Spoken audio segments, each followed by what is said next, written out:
تو ادھر عیسائیوں نے اپنے بڑے سے مشورہ کیا، تو ان میں سے ایک کہنے والے نے کہا کہ میں وہ چہرے دیکھ رہا ہوں کہ اگر یہ دعا کے لیے ہاتھ اٹھا دیں گے رب تبارک و تعالیٰ ان کے ہاتھوں کو خالی نہیں لوٹائے گا، اور اگر انہوں نے تمہارے خلاف دعا کر دی تو پھر رہتی دنیا تک زمین پہ کوئی عیسائی باقی نہیں رہے گا۔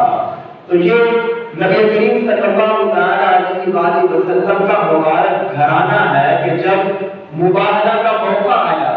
اور آپ صلی اللہ علیہ وآلہ وسلم نے ان کو ان کا گھرانہ بنانے کا فرمایا اور اپنا گھرانہ بھی آپ کے ساتھ لانے کا ذکر فرمایا، تو جس گھرانے کو حضور صلی اللہ علیہ وآلہ وسلم اس مباہلہ کے موقع پر لے کر جانے والے ہیں، اس گھرانے میں حضرت سیدنا علی المرتضیٰ رضی اللہ تعالی عنہ کی ذات والا تبار بھی موجود ہے۔ اور ایک روایت میں ہے کہ یہ سورہ احزاب کی آیت مقدسہ جو کہ قرآن پاک میں اللہ تعالیٰ فرماتا ہے انما یرید اللہ لیذھب عنکم الرجس اہل البیت ویطہرکم تطہیرا، کہ اللہ تو یہی چاہتا ہے کہ اے نبی کے گھر والوں تم سے ہر قسم کی ناپاکی کو دور کر کے تمہیں خوب صاف اور ستھرا کر دے۔ جب یہ آیت مقدسہ نازل ہوئی، نبی کریم صلی اللہ علیہ وآلہ وسلم نے حضرت امام حسن کو، امام حسین کو، فاطمہ زہرا کو اور حضرت علی المرتضیٰ کو رضی اللہ تعالی عنہم اجمعین کو اپنی چادر میں لیا اور حضور علیہ السلام نے عرض کی مولا یہ میرے اہل بیت ہیں، ان کو خوب پاک صاف ستھرا فرما دے۔ تو یہ حضرت سیدنا علی المرتضیٰ رضی اللہ تعالی عنہ کو شرف حاصل ہے کہ ان کو نبی کریم صلی اللہ علیہ وآلہ وسلم نے اپنے اہل بیت میں شمار فرمایا، اور ابو طالب کی اولاد زیادہ تھی اور کفالت کے لیے اہتمام زیادہ نہ تھا۔ جب حضرت سیدنا علی المرتضیٰ رضی اللہ تعالی عنہ کی ولادت ہوئی تو نبی کریم صلی اللہ علیہ وآلہ وسلم نے حضرت مولا کائنات کو پرورش کے لیے اپنی آغوش میں دے دیا، اور یوں نبی کریم صلی اللہ علیہ وآلہ وسلم کے آغوش میں رہتے ہوئے مولا کائنات نے اپنے پروان کو حاصل کیا، اور یوں ان کی پرورش ہوئی، اور حضور صلی اللہ علیہ وآلہ وسلم کے مبارک گھر کے اندر آپ نے اپنا بچپنا بھی گزارا، اور نبی کریم صلی اللہ علیہ وآلہ وسلم کی گود میں رہ کر آپ نے پرورش کو بھی حاصل کیا۔ حضرت سیدنا علی المرتضیٰ رضی اللہ تعالی عنہ جہاں نبی کریم صلی اللہ علیہ وآلہ وسلم کی بڑی محبوب شخصیت تھی، وہیں آپ رضی اللہ تعالی عنہ رب تبارک و تعالیٰ کے محبوب بنتے ہیں۔ ایک روایت میں آتا ہے کہ حضور صلی اللہ علیہ وآلہ وسلم ایک مرتبہ ایک پرندے کا گوشت تناول فرما رہے تھے، اور حضور صلی اللہ علیہ وآلہ وسلم نے اس موقع پر دعا کی کہ کہا یا اللہ اس شخصیت کو بھیج دے بِأَحَبِّ خَلْقِكَ إِلَيْكَ جو تیری مخلوق میں تجھے سب سے محبوب ہو، اس شخصیت کو میرے پاس بھیج دے کہ وہ میرے ساتھ آ کر کھائے۔ راوی کہتے ہیں کہ اتنے میں حضرت مولا کائنات آئے اور انہوں نے آ کے حضور علیہ السلام کے ساتھ اس کو تناول فرما لیا۔ تو معلوم ہوا کہ مولا کائنات علی المرتضیٰ رضی اللہ تعالی عنہ نہ صرف نبی کریم صلی اللہ علیہ وآلہ وسلم کے محبوب ہے، بلکہ آپ رب تبارک و تعالیٰ کے بھی محبوب بنتے ہیں، اور صرف آپ محبت نہیں بلکہ جن لوگوں سے رب تعالیٰ سب سے زیادہ محبت کرتا ہے انہی میں حضرت مولا کائنات رضی اللہ تعالی عنہ کا بھی شمار ہے کہ آپ سے بھی رب تبارک و تعالیٰ عام لوگوں کے مقابلے میں سب سے زیادہ محبت کرتا ہے۔ اور وہ حدیث پاک کے جس میں ایک روایت کے اندر ایک ہی حدیث کے اندر اکٹھے نبی کریم صلی اللہ علیہ وآلہ وسلم نے 10 صحابہ کرام رضوان اللہ تعالی علیہم اجمعین کو جنت کا مشتہ سنایا، ان میں ایک حضرت مولا کائنات علی المرتضی رضی اللہ تعالی عنہ کی ذات والا تبار بھی ہے۔ وہ دسوں جن کو جنت کا مشتہ ملا، اس مبارک جماعت کے لاکھوں سلام، یعنی جن کو عشرہ مبشرہ کہا جاتا ہے کہ وہ 10 خوش نصیب صحابہ کہ جن کو نبی کریم صلی اللہ تعالی علیہ وآلہ وسلم نے ایک ہی روایت کے اندر نام لے کر فرمایا ابو بکر فی الجنہ و عمر فی الجنہ و عثمان فی الجنہ و علی فی الجنہ، کہ ابو بکر بھی جنتی ہے، عمر بھی جنتی ہے، عثمان بھی جنتی ہے اور علی المرتضی بھی جنتی ہے۔ تو یہ حضرت مولا کائنات علی المرتضی رضی اللہ تعالی عنہ کو ایک شرف یہ بھی ملا کہ حضور صلی اللہ تعالی علیہ وآلہ وسلم نے ان کا نام لے کر ان کو جنتی ہونے کی خوشخبری عطا فرمائی، اور پھر آپ کو ایک شرف یہ بھی ملا کہ نبی کریم صلی اللہ تعالی علیہ وآلہ وسلم کی مبارک صاحبزادیوں میں جو سب سے محبوب صاحبزادی ہے، یعنی حضرت سیدہ خاتون جنت حضرت فاطمہ زہرا رضی اللہ تعالی عنہا، نبی کریم صلی اللہ تعالی علیہ وآلہ وسلم کو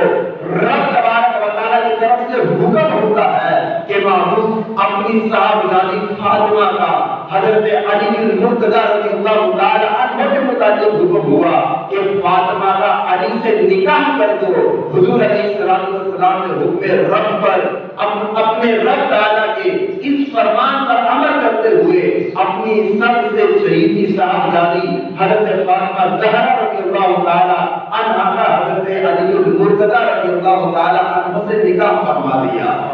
اور آپ رضی اللہ تعالی عنہ کو یہ بھی شرط حاصل ہے کہ نبی کریم صلی اللہ تعالی علیہ وآلہ وسلم کی جو مبارک نسل ہے، آپ صلی اللہ تعالی علیہ وآلہ وسلم کا جو سلسلہ نسل ہے، آپ علیہ الصلوۃ والسلام کا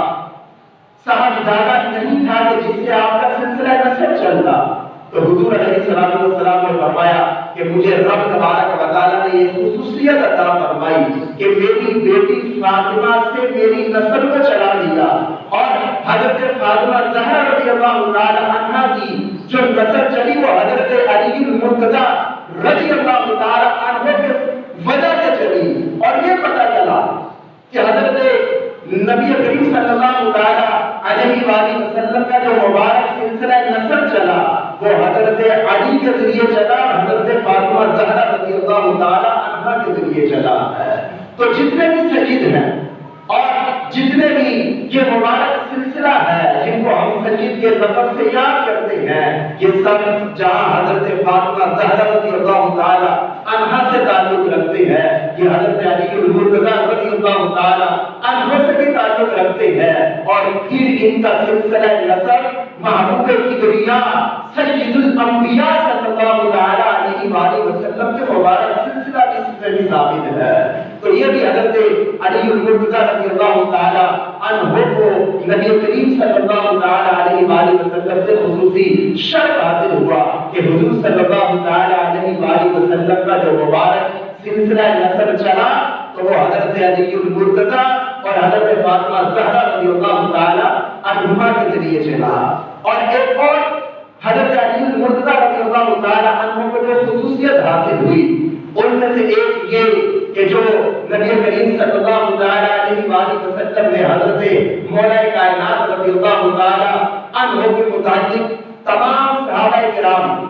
رضوان اللہ تعالی علیہم اجمعین نے اعلان کرتے ہوئے فرمایا من کنت مولا فعلی مولا، جس کا میں مولا اس کا علی المرتضی بھی مولا ہے۔ اسی وجہ سے ان کو مولا کائنات کہا جاتا ہے کہ پوری کائنات کے اندر جس طرح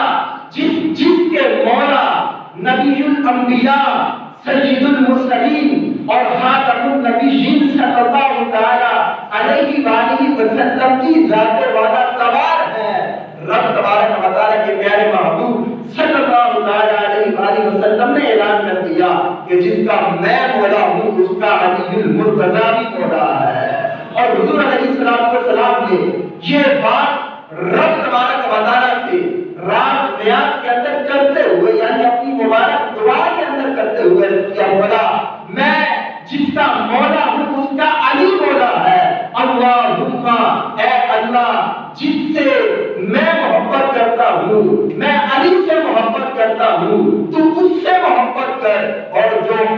سے دشمنی رکھے مولا تو اس کو اپنا دشمن بنا ڈال۔ نعرہ تکبیر، نعرہ رسالت، نعرہ حیدری۔ تو یہ حضرت سیدنا علی مرتضیٰ رضی اللہ تعالیٰ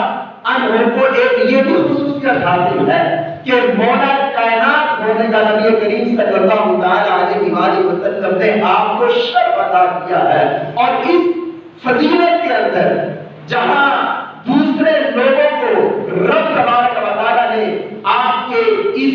فضیلت کے اندر شامل کیا کہ آپ دوسروں کے مولا ہے، اسی طریقے سے جتنے صحابہ کرام رضوان اللہ تعالی علیہم اجمعین تھے بشمول حضرت سیدنا ابوبکر صدیق، حضرت سیدنا عمر فاروق اعظم اور حضرت سیدنا عثمان غنی رضی اللہ تعالی عنہم اجمعین، سب کے لیے نبی کریم صلی اللہ علیہ وسلم کا یہ فرمان ہے کہ جس کا میں مولا ہوں اس کا علی مولا ہے، جس طرح میں ابوبکر صدیق کا مولا، عمر فاروق کا مولا اور عثمان غنی کا مولا ہوں، اسی طریقے سے علی المرتضیٰ بھی ان سب کے مولا ہے۔ اور پھر اس موقع پر دیکھیں بعض چیزیں ایسی ہوتی ہیں کہ جن کے اندر ایک خاص اس کے اندر کسی کو فضیلت دے دی جاتی ہے، جیسے حضرت سیدنا ابو عبیدہ رضی اللہ تعالی عنہ کے متعلق نبی کریم صلی اللہ علیہ وسلم نے فرمایا کہ امین هذه الامہ، اس امت کے سب سے بڑھ کے یہ امین ہے ابو عبیدہ بن جراح رضی اللہ تعالی عنہ، اور حضرت سیدنا خالد بن ولید رضی اللہ تعالی عنہ کے لیے سیف اللہ کا لقب نبی کریم صلی اللہ علیہ وسلم نے بیان کیا، اور حضرت سیدنا عثمان غنی رضی اللہ تعالی عنہ کو سب سے بڑھ کے باحیا بیان کیا۔ تو ایک خاص فضیلت کی وجہ سے یہ لازم نہیں آتا کہ ان کو